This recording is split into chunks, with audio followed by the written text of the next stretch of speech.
Hello guys, welcome back to our channel Shriya reaction. আমি শান্তনু। তো আগের দিন কিন্তু আমরা বাংলাদেশ মার্কার রিক্সা মার্কার যে ভিডিও বা থিম সংটা ছিল সেটা কিন্তু আমরা দেখেছি এবং আমাদের বেশ ভালো লেগেছে। তাদের যে মেসেজটা ছিল সেটা কিন্তু আমাদের অসাধারণ লেগেছে এবং সত্যি কথা বলতে আমি ক্ষমা প্রার্থী আমার প্রতিটি ফ্যামিলি ভাই বোনেদের কাছে, যেখানে আমি প্রোনাউন্সিয়েশন ভুল করেছিলাম সেখানে হচ্ছে মামুনুল হক সাহেব হবে, সেখানে আমি ভুল করে মামিনুল হক বলে ফেলেছিলাম। তো আমি সত্যিই ক্ষমা প্রার্থী, আমি দুঃখিত তার জন্য। আমাকে ছোট ভাই হিসাবে ক্ষমা করে দেবেন।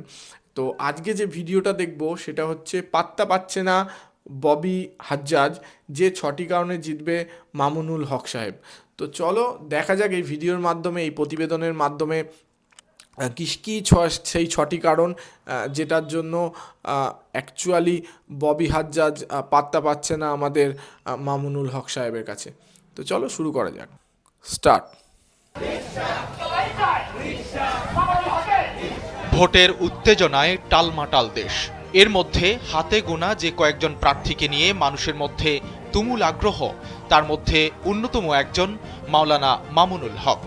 ঢাকা 13 আসনে প্রতিপক্ষ ববি হাজ্জাজের সঙ্গে তার হাড্ডাহাড্ডি লড়াই হওয়ার কথা শোনা গেলেও সময়ের আলোর মাঠ পর্যায়ের পর্যবেক্ষণ বলছে ভিন্ন কথা। তথ্য বলছে ভোট যুদ্ধে পাত্তা পাচ্ছেন না ববি হাজ্জাজ।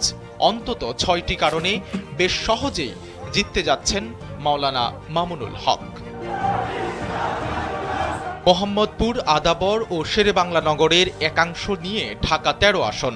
এই আসন থেকে নির্বাচন করছেন আলোচিত ইসলামী বক্তা, বাংলাদেশ খেলাফতে মজলিসের আমির ও 11 দলীয় জোট মনোনীত প্রার্থী মাওলানা মামুনুল হক। তার প্রধানতম প্রতিদ্বন্দ্বী ববি হাজ্জাজ নিজের দল এনডিএম থেকে বেরিয়ে এসে বিএনপির প্রতীকে নির্বাচন করছেন। মামুনুল হকের পক্ষে 11 দলীয় জোটের সবাই ঐক্যবদ্ধ। এমনকি জোট থেকে বেরিয়ে যাওয়া ইসলামী আন্দোলনের প্রার্থীও মনোনয়ন প্রত্যাহার করে তার পক্ষে কাজ করছেন। এছাড়া হেফাজত নেতা হিসেবে মামুনুল হকের রয়েছে ব্যাপক জনসমর্থন। অপরদিকে ববি হাজ্জাজকে নিয়ে স্থানীয় বিএনপিতে অস্বস্তি আছে। নেতাকর্মীদের অনেকেই তাকে উড়ে এসে জুড়ে বসা বলে কটাক্ষ করছেন। এটি ভোটের মাঠে নেতিবাচক প্রভাব ফেলছে। মোহাম্মদপুরের উল্লেখযোগ্য ভোটার ধর্মপ্রাণ, আর মাওলানা মামুনুল হক দেশব্যাপী পরিচিত ইসলামী বক্তা। তাছাড়া ঢাকা 13 আসনে মোট 200 পুরুষ ও 150-র বেশি মহিলা মাদ্রাসা রয়েছে। এই মাদ্রাসাগুলোর সঙ্গে সংশ্লিষ্ট বিপুল সংখ্যক শিক্ষক, ছাত্র ও অভিভাবক আলেম প্রার্থী হিসেবে মাওলানা মামুনুল হককে বেছে নিতে পারেন। জাতীয় পার্টির চেয়ারম্যানের উপদেষ্টা পদে দায়িত্ব পালন করেছেন ববি হাজ্জাজ। গণ অভ্যুত্থান থেকে গড়ে ওঠা রাজনীতি সচেতন তরুণদের মধ্যে এ নিয়ে বিরূপ ধারণা ও মিশ্র প্রতিক্রিয়া রয়েছে, যেটি নির্বাচনে প্রভাব ফেলবে বলে মনে করছেন রাজনৈতিক বিশ্লেষকরা।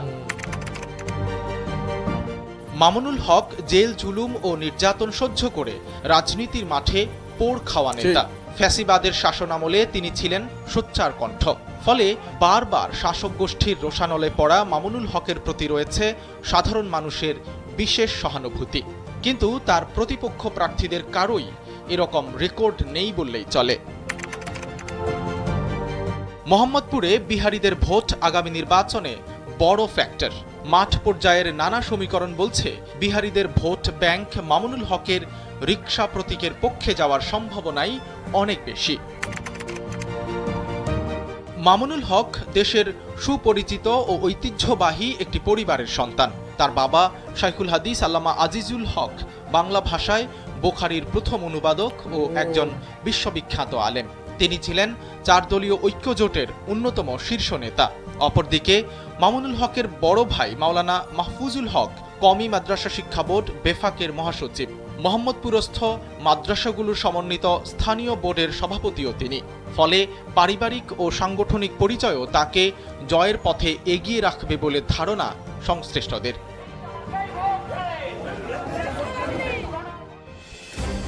বেশ ভালো লাগলো রিজনগুলো শুনে।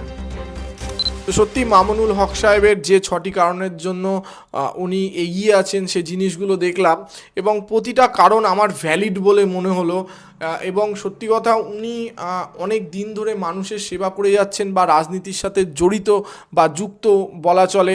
ফ্যাসিবাদের সময়ও কিন্তু উনি মানুষের জন্য কাজ করেছেন এবং তার জন্য তাকে কারাগার বন্দিও করা হয়েছিল। সেইখান থেকে কিন্তু তিনি ভয়ে পিছু পা হননি, বরঞ্চ আরও এগিয়ে এসেছেন এবং সত্যি মানে আরও কিভাবে বাংলাদেশের মানুষের জন্য কাজ করা যায়, একটা সুস্থ সমাজ কিভাবে গড়া যায় সেটার দিকে কিন্তু উনি মনোযোগ দিয়েছেন। তো সত্যি এখান থেকেই বোঝা যাচ্ছে তার মানুষের প্রতি যে কাজ করা বা একটা আদর্শ সমাজ গড়ার যে দৃঢ়তা, সেটা কিন্তু পরিচয় পাওয়া যাচ্ছে এখান থেকেই।